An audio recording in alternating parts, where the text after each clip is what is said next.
melihat dunia kritik sastra hari ini, khususnya di Sumatera Barat? Kenalin, di sebelah saya ada Bapak Ilham Diputra, seorang dosen sekaligus kritikus sastra, berdomisili di Kota Padang, Sumatera Barat. Betul begitu, Bapak? Betul, kayak diinterogasi. Ya, kayak diinterogasi. Nah, sebagai seorang dosen hukum, sekaligus kritikus sastra, apa yang membedakan Bapak Ilhamdi dengan kritikus sastra yang lain? Hmm, Pertanyaan sulit? apa ya yang ngebedain? Nggak tahu ya. eh, Mungkin orang-orang kritikus sastra. Saya sebenarnya nggak melabeli diri saya sebagai kritikus sastra, tapi saya merasa apa ya punya kewajiban untuk merespon karya-karya tersebut, merayakan dalam bentuk memberikan kritik gitu. Dan kalau ditanya apa beda saya dengan kritikus sastra yang lain, mungkin saya tidak menyadari itu saya sebagai Oh, kritikus sastra. ya. Yang bilang saya kritikus sastra itu nggak banyak ya, karena pun saya juga nggak terlalu banyak memproduksi karya-karya kritik sastra Ya. gitu. Tapi ini agak-agak kontradiktif nih, barusan terlontar kata kewajiban untuk merayakan karya-karya sastra. Nah, Ya. karya-karya siapa saja sih yang selama ini pernah dirayakan oleh Hmm. seorang Ilham Diputra? Nah, Sebenarnya yang paling banyak itu teman-teman dekat ya yang sudah teman-teman dekat. menghasilkan karya, baik itu karya yang dipublikasikan secara parsial di media-media ataupun dalam bentuk buku. Dan tapi tidak semuanya juga yang kemudian saya respon dengan sebuah esai atau tulisan yang khusus untuk mengulas karyanya.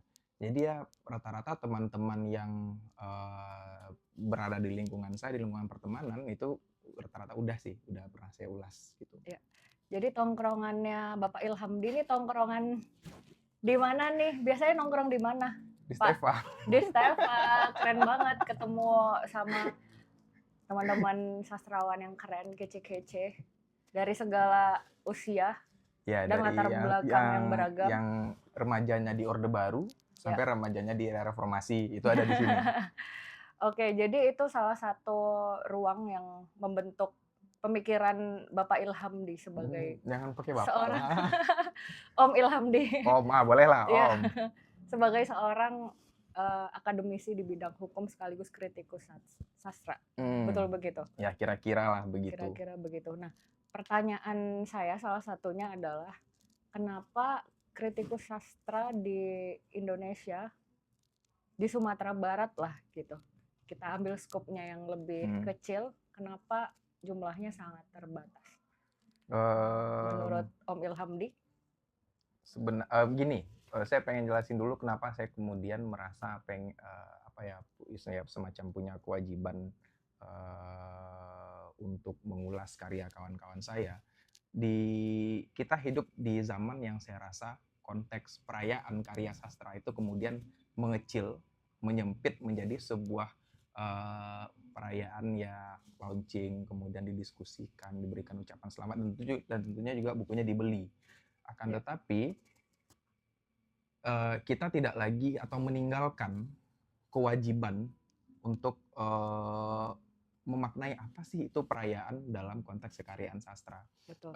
Yang namanya perayaan itu kan juga termasuk juga memperbincangkan dan mencari di mana sih kelemahan dari karya ini. Betul. Nah, secara personal bagi si penulis, saya rasa kritik itu juga berfungsi sebagai sebuah peranti yang bisa memberikan masukan, ya katakanlah seperti itu, kemudian Betul. juga bisa memperbaiki kualitas karya, ataupun kemudian kita juga paham ya bahwa yang namanya karya itu hidup dan matinya kan ketika dia diperbincangkan. Betul. Kalau Ada ada, pro dan kontra, ya, tidak hanya pujian-pujian. ya benar. Seperti halnya kalau dalam konteks puisi ya kita membicarakan misalnya seperti Khairil. Ya beberapa waktu lalu pun masih karya-karya Khairil yang ditulis di pertengahan 40-an, 1940-an sampai hari ini pun masih diperbincangkan, meskipun ketika ada katakanlah sayembara kritik sastra ya, dan isinya pun juga nggak kritik sebenarnya. Nah, saya rasa kita juga harus kembali mengingat lagi bahwa yang namanya perayaan itu juga harus berupa adanya kritik. Nah, di Betul. saat ini di Sumatera Barat, di tahun ini kan, tahun 2025 ini kan banyak penulis asal Sumatera Barat yang menerbitkan karya. Menerbitkan karya, betul. Ada beberapa orang, ada Ada Bang kumpulan Heru, puisi, ya ada cerpen, cerpen, novel, novel. dan itu ada beberapa orang gitu. Untuk di Sumatera Barat, kita memiliki sangat banyak penulis. Banyak sekali Sangat penulis. banyak penulis. Akan tetapi, kita kekurangan orang-orang yang berada di posisi sebagai kritikus. Iya. Nah, pertanyaannya mengapa? Saya rasa ini juga soal paradigma industrialisasi dari penerbit. Banyak penerbit pun merasa kritik sastra, kritik terhadap sebuah produk yang dihasilkan oleh penerbit itu akan berpengaruh pada penjualan. Ya. Tinggi rendah penjualan itu akan sangat berpengaruh paradigmanya. Akan tetapi kan sebenarnya ketika kita membincang industrialisasi, kritik yang diberikan terhadap karya itu kan sebenarnya juga berada pada posisi membicarakan produk industri yang dihasilkan oleh penerbit. Ya, bisa jadi salah satu strategi pemasaran juga. Iya, benar. Ada salah satu strategi pemasaran juga. Kemudian dari sudut pandang si penulis, saya rasa kita mungkin bisa menyebut beberapa orang atau punya kawan gitu yang ketika diberikan kritik terhadap karyanya, mereka itu merasa seperti wah ini sebuah katakanlah itu sentimen Ya. cerca mungkin atau Ya. kritik. Sementara saya melihatnya nggak seperti itu. Saya melihat bahwa kritik terhadap sebuah karya itu justru menjadi sebuah tambahan fondasi bagi kekaryaan si penulis, dan itu pun juga bisa berlaku dalam jangka panjang. Dalam jangka panjang. Nah, saya kira Mungkin di awal akan agak-agak baper. iya, mungkin Barangkali. ya, mungkin. Tapi suatu saat penulis yang dikritik karyanya akan mengiyakan juga, oh iya, betul apa kata kritikus sastra yang satu ini, kritikus sastra yang berikutnya, tentang karya dia maupun karya-karya yang lain gitu. Karena ya gini sih, Ibu Ica. Iya, gimana Om? Ya, sebenarnya kan yang jadi masalah, saya melihat di dalam beberapa waktu terakhir buku-buku yang diterbitkan terutama prosa di Sumatera Barat, kita punya sebuah masalah. Apa sebenarnya itu? logika penceritaan. Logika penceritaan itu menjadi sesuatu yang sangat bermasalah. Bagaimana kemudian kita ngebayangin seperti silogisme ya, kalau bukan A maka B. Ya. Sehingga B itu sama dengan C misalnya. Bagaimana korelasi A dengan C? Nah, logika-logika penceritaan ini saya rasa yang menjadi sebuah catatan tersendiri yang harus di underline di dalam ekosistem sastra di Sumatera Barat gitu. Ya. Dan logika penceritaan itu yang menentukan apakah ceritanya yang ditulis oleh penulis ini cukup kuat gitu. Ya, benar. Misalnya seperti ada satu buku yang sedang saya analisis sekarang yang akan diperbincangkan juga. Boleh disebutkan judulnya? Oh, nggak boleh, rahasia dulu. Karena itu akan kita bahas di akhir bulan ini. Nanti kita spill di Instagram Pustaka Stef ya, teman-teman. Ada sebuah masalah. Masalahnya itu adalah bagaimana kemudian si penulis, ya yang namanya karya itu kan dia punya semesta sendiri ya. Akan tetapi bagaimana kemudian si penulis itu mensubstitusikan semesta realitas yang ada yang kita hari ini, dan kemudian bagaimana dengan realitas dalam karya. Misalnya seperti seorang tokoh gitu yang secara sangat kebetulan, semuanya serba kebetulan. Padahal tidak ada yang kebetulan di dunia ini, selalu ada akar. Ya, selalu ada akar. Nah, kemudian dia merangkai sebuah logika yang sebenarnya saya rasa itu sebuah logika yang dapat diperdebatkan. Betul. Nah, logika-logika seperti inilah yang kemudian saya lihat menjadi sebuah ya katakanlah persoalan di dalam kekaryaan terutama prosa. Betul. Nah, gitu sih kalau di di dalam puisi di Sumatera Barat, karena yang tahun ini puisi itu kan ada Iyut Fitra, yang tahun ini Iyut Fitra, betul. Zikri Almarhum, Maulidan, Heru Joni Putra. Esa juga yang hantu Padang. Nah, dari 5 penyair ini kalau kita kelompokkan ya sebenarnya ini sebuah keadaan yang menarik. Karena kan kalau untuk puisi sebenarnya itu teori yang digunakan untuk menganalisis karya itu hemat saya itu lebih kompleks ketimbang prosa. Betul.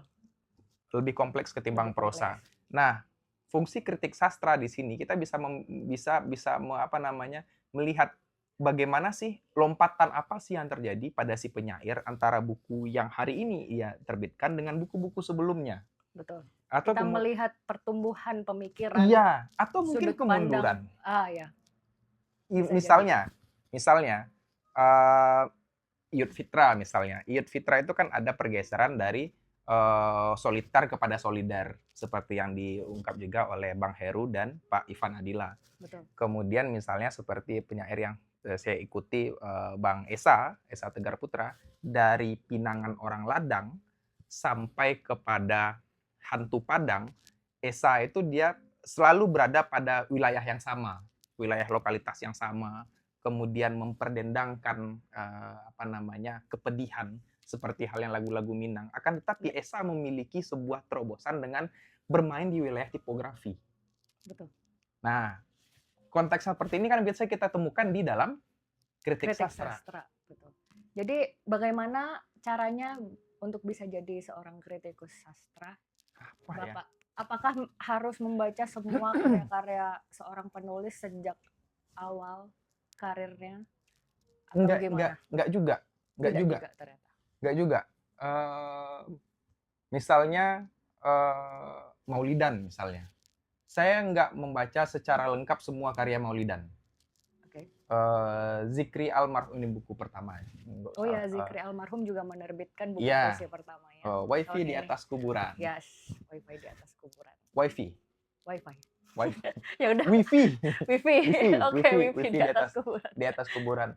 Kayak apa tadi pertanyaannya? Gimana caranya? Gimana ya caranya ya? Saya juga nggak tahu gimana caranya.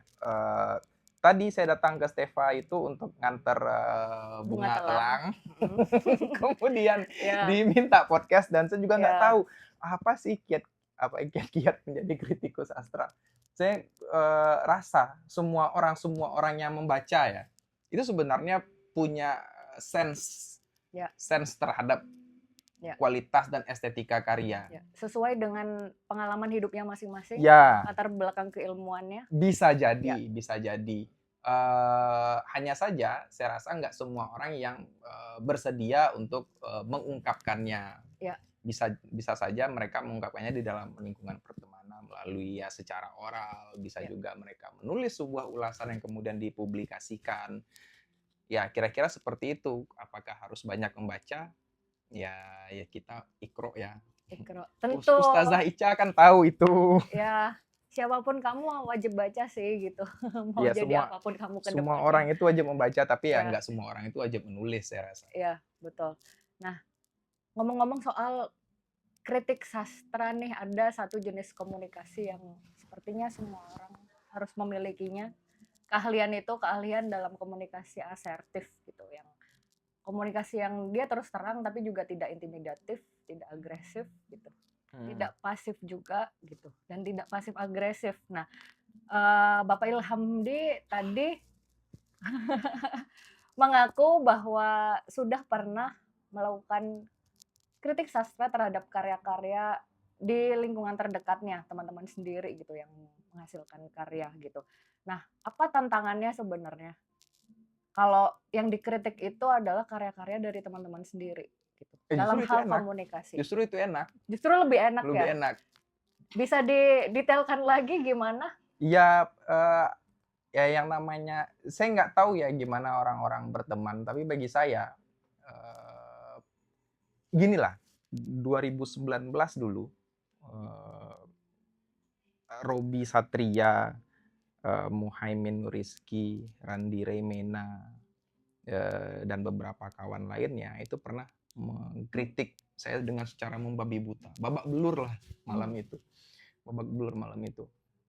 Tapi saya menerima itu dengan cara ya mereka mengatakan hal yang benar. Berarti ada sesuatu yang harus saya perbaiki di dalam karya-karya saya. Ya. Nah, cara berpikir itulah kemudian yang saya bawakan kepada lingkungan pertemanan saya. Dan saya rasa kalau yang saya kritik itu seseorang yang saya kenal, seorang teman, itu saya rasa masuknya jadi lebih enak.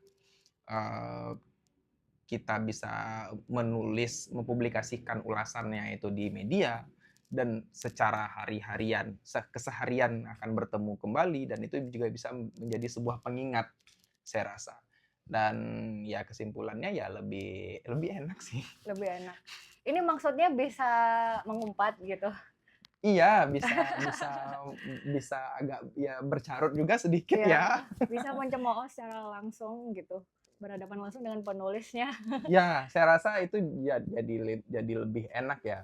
Karena kan kalau penulis-penulis yang berjarak secara geografis ataupun secara lingkungan, oke, kalau seandainya si penulisnya itu memiliki sense aware lah terhadap oh ya sih benar sih yang dikatakan dan itu memang seharusnya diperbaiki. Itu oke, tapi kan kita tadi saya udah bilang ya, ada beberapa penulis mungkin di luar sana atau juga penerbit yang anti sebenarnya dengan kritikus. Mereka menganggap kritik sastra itu bisa mempengaruhi ini penjualan, mungkin merusak. Ya kalau berpengaruh memang berpengaruh, tapi maksudnya berpengaruh ini mungkin maksudnya jadi lebih nggak laku gitu maksudnya. Padahal Iya belum sih. tentu, justru kalau semakin Saya banyak. punya contoh nih. Ya. Apa tuh? Boy Chandra misalnya. Bagaimanapun kita mengkritik Boy Chandra, orang akan tetap beli bukunya Boy Chandra. Saya yakin itu. Aan Mansur. Bagaimanapun orang akan mengkritik Aan Mansur, penjualan buku Aan Mansur itu akan tetap tinggi. 50.000 eksemplar untuk Tidak Ada New York hari ini. Itu saya rasa rekor yang akan sulit dipecahkan ketika kita melihat dari sudut pandang industri ya. Terelie. Boleh.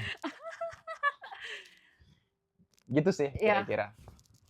Ya, jadi sebenarnya nggak masalah ya diperbincangkan di daring maupun luring gitu, karena justru semakin diperbincangkan semakin ramai, orang jadi terngiang-ngiang nih, namanya disebutkan lagi ke sana, disebutkan lagi namanya, kita buka TikTok disebutkan lagi namanya, judul bukunya, buka Instagram, akhirnya orang jadi penasaran, kenapa sih semua orang membincangkan ini, walaupun misal gitu secara statistik jauh lebih banyak perbincangannya itu ngecap negatif misalnya, atau mencemeh, atau ya gitu. Ada sebuah pengalaman Bu Ica. Ya. Waktu itu tahun ini apa tahun lalu ya, ada sebuah buku yang kemudian diperbincangkan dan kemudian di dalam perbincangan itu mendapat kritikan.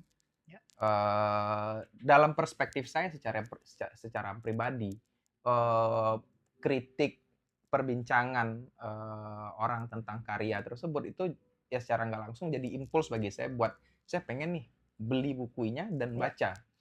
Dan ternyata yang saya temukan adalah di dalam karya itu saya melihat perspektif lain. Perspektif lain yang sebenarnya ya namanya kritik itu kan subjektif ya. Betul. Subjektif. Saya menemukan alasan lain. Tapi apakah sepenuhnya subjektif atau objektif? Apa sih yang nggak subjektif atau di atas campuran dunia ini? Ya. Apa sih yang nggak subjektif? Selama bahkan ilmu pengetahuan pun itu sebenarnya juga subjektivitas, selama itu belum bisa ditemukan hal lain yang membantah, yang menyanggah. Iya, yang menyanggah itu kan masih dianggap sebagai sebuah kebenaran. Subjektif nggak ya? Subjektif. Jadi tetap ada, seobjektif apapun itu, menurut Bapak Ilhamdi tetap ada unsur dorongan personal di situ. Begitu, bukan, Pak? Dorongannya itu bukan dorongan personal dalam konteks urusan pribadi ya. Akan tetapi kan ketika saya menganggap loh ini misalnya dalam konteks logika penceritaannya begini, menurut saya itu bermasalah. Adakah orang-orang yang sama sekali bagi mereka itu nggak ada masalah kok? Mereka nggak logis pun nggak apa-apa gitu. Nggak logis. Ya ada kan ya. Kayak hidup lo logis aja. Ya gitu. Misalnya kayak gini ya, karya-karya surrealis misalnya, karya-karya yang surrealis. Sebenarnya kan surrealisme itu kan sesuatu yang dia punya logikanya sendiri Ya, gitu. ya, Adakah orang yang menganggap surrealisme dalam sebuah karya itu bermasalah? Ya ya, bisa jadi ada. ya, Akan tetapi pasti ada orang lain yang menganggap bahwa eh, apa namanya konteks surrealisme di dalam sebuah karya itu adalah benar. betul. Nah, kalaulah kemudian kita menghidupkan iklim kritik sastra di Sumatera Barat, akan seberapa banyak gitu loh karya-karya yang pemikiran-pemikiran atau esai-esai yang merefleksikan sebuah karya. Betul. Untuk satu karya saja, untuk satu buku misalnya, jika perdebatan itu selalu tumbuh, Betul. akan Kan? berapa banyak referensi yang bisa kita gunakan untuk melihat satu karya. Ya, betul, betul. Karena ada banyak pemikiran, ada banyak sudut Hmm, pandang, ya, ada banyak pisau analisis yang bisa benar. digunakan untuk membuat karya. Ya, Karena kan ya gini juga ya, dalam konteks subjektivitas, seorang kritikus ketika dia mengkritik sebuah karya, dia pasti juga menggunakan sudut pandang, katakanlah, pengalaman empiriknya sendiri. bisa jadi. Dan itu juga pasti akan membentuk pandangan dalam, analisisnya terhadap sebuah karya. Ya, betul. Ya dalam pandangan saya ya, saya kan belum punya buku ini, Ya, sampai hari ini. Eee, Suatu hari nanti saya berpikir kalaulah kemudian saya bikin buku, saya ingin itu menjadi sebuah buku yang terus diperbincangkan. Ada orang yang mengkritik lagi, ada yang mengkritik, kemudian ada yang menyanggah kritikan itu, sampai parameternya ketika buku saya itu terbit bulan Januari misalnya, ada 11 bulan tersisa di ya. dalam tahun yang sama. Dalam 11 bulan tersebut, orang-orang masih terus akan memperdebatkan karya itu. Oh ya, Iya, ya, karena misalnya seperti, apa ya, Archibald MacLeish misalnya, The ya, Young Dead Soldier yang kemudian orang mengaitkannya dengan Kerawang Bekasi. ya, Kemudian apalagi ya naskah karya-karya prosa semacam Max Havelaar. ya. Nah, itu kan Zatuli. ya sampai hari ini pun kan masih diperbincangkan oleh orang. Ya, Dan apakah itu mengakibatkan penurunan penjualan? Enggak, meroket kok. malah meroket. Malah Ya, meroket penjualannya. ya. Gitulah Ya, kira-kira. nah masih tentang Sumatera Barat, ini pertanyaan terakhir sekaligus aku minta closing statement-nya dari Pak Ilhamdi ya. Nah, Iya, udah ada kode, bentar lagi. Gitu, masih tentang kritik sastra di Sumatera Barat. Lupa saya pertanyaannya. Ngintip dulu.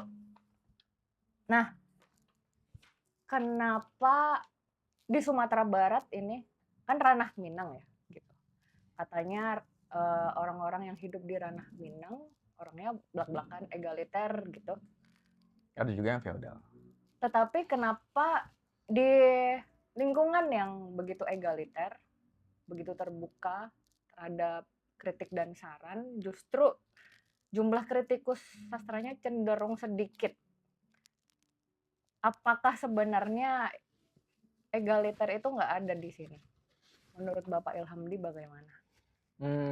Ya kalau dikatakan orang Minangkabau, Sumatera Barat, ya Minang lah ya, Ya, dikatakan egaliter itu kan nggak semuanya orang juga yang egaliter. ya, Banyak kok, apalagi pejabat yang feodal, yang ketika dia duduk di sini orang mesti jalan jongkok dulu bersungkem gitu. Akan tetapi kalau dalam konteks sastra di Sumatera Barat, kenapa kita minim dengan kritikus sastra? Ya ini persoalannya persoalan sesat pikir sih ya, menurut saya. Orang-orang menganggap bahwa kritik itu akan berpengaruh pada penurunan penjualan, kemudian membawa ranah kritik sastra itu kepada wilayah personal. jadi apakah pintu-pintu untuk kritikus-kritikus sastra ini ditutup oleh media Saya rasa lokal? enggak ya. Enggak, Saya, justru dibuka seluas-luasnya, tetapi sedikit sekali yang mengirimkan tulisannya untuk bisa diterbitkan. ya gini, kita sekarang saya rasa kita sangat sepakat ya menyatakan bahwa kita hidup di zaman yang sebenarnya akses itu nggak ada batasnya. Kita nggak buat mengirimkan esai ulasan karya itu kita nggak harus ke koran A, B, dan C. Kita punya banyak website yang bisa Betul. dipergunakan. Kalaupun nggak ada website, bisa dibuat di platform seperti blog, begitu. Saya nggak sepakat ketika kita menyatakan ketika dikatakan bahwa ruangnya sempit. Hanya saja mungkin tidak banyak orang yang pengen. Ya. Karena kan di Indonesia ini kita nggak punya tempat yang khusus bagi kritikus. Ya. Kita hanya punya tempat yang khusus bagi para penulis. Kita punya Betul. banyak tempat untuk orang-orang yang produsen. Akan tetapi kita nggak punya tempat yang layak, saya rasa, bagi orang-orang yang memang menjalankan fungsi sebagai kritikus dalam ekosistem sastra. Jadi ini sebenarnya saya rasa kultur kali ya, kultur sastra kita yang mengalami kemunduran. Ya sebenarnya kehadiran seorang kritikus sastra ini penting, mungkin kalau di konteks kenegaraan, oposisi barangkali bukan, Bapak? Oposisi nggak selalu ya, saya Tidak rasa. selalu. Seorang kawan pun kan juga seharusnya bisa menyatakan kebenaran. Karena kan kayak gini, ya sahabat yang baik itu kan orang yang berkata benar, bukan membenarkan perkataan. Untuk mendukung pertumbuhan, kan Iya. saling mendukung pertumbuhan. Ya, kalau dalam oposisi dan koalisi dalam sudut pandang politik, praktik politik di Indonesia, dalam praktik politik di Indonesia, saya sebenarnya nggak sepakat kayak gitu. Karena kan di Indonesia itu, kultur politik kita menjadikan koalisi itu adalah kelompok yang selalu membenarkan perkataan, bukan orang-orang yang berkata benar. Ya. Hal yang sama juga seperti dengan oposisi. Oposisi oposisi. dalam konteks politik di Indonesia adalah orang yang sebenar-benar pun dibikin, tetap aja ada yang salah bagi mereka. Ya. Oke, baik kalau begitu. Itu closing statement-nya atau mau nambahin 1-2 kalimat untuk closing statement, Bapak Ilhamdi? Jangan lupa beli buku di Steva. Jangan lupa beli buku dan saat membaca buku sekalian mencatat. Jangan tunggu selesai baca baru mencatat. Iya, nah, benar. Itu sangat membantu teman-teman apabila ingin mencoba menjadi seorang kritikus sastra. Begitu, Benar, Bapak benar. Ilhamdi. Ya juga lagi. Jangan mencuri buku di Steva. Serius, jangan mencuri buku di Steva. Kalau ada diskusi buku, ya beli bukunya. Jangan cuma datang, ngopi, terus upload di media sosial. Itu perlu ya, dalam artian unggahan di media sosial itu kan juga membantu promosi buku. Akan tetapi kalau kawan-kawan ingin mengapresiasi sebuah karya, tapi bukan seorang kritikus, bukan seorang penulis, belilah bukunya. Dan jangan beli buku bajakan, jangan fotokopi. Di dalam satu buku itu ada banyak hak orang, ada editornya, ada desain sampulnya, penerbit itu juga membayar berapa banyak orang. Seorang penulis itu untuk bikin satu buku aja, itu usahanya luar biasa, sulit. Karena menulis dan membaca itu kan sebenarnya kerjaan yang mahal ya, walaupun diupahnya murah. Siapa sih yang bisa menulis sambil bersihin halaman gitu? Ya. Siapa sih yang bisa membaca kayak kata Bang Aldo Zirsov kemarin? Betul. Siapa sih yang bisa membaca sambil nyetrika? Nggak bisa. Baca nulis itu sesuatu yang mahal. Harus fokus. Fokus, beli bukunya, jangan yang bajakan. Kalau ada acara, beli bukunya. Keren. Buku itu kayaknya lebih murah lah ya ketimbang isi paket internet. Pakai internet, betul. Jadi beli buku di Steva, baca buku di Steva, nggak usah beli kuota. Di sini ada wifi. Oke. Terima kasih Bapak Ilhamdi, teman-teman. Terima kasih sudah menyaksikan podcast Si Teba Berpuisi TV. Sampai jumpa.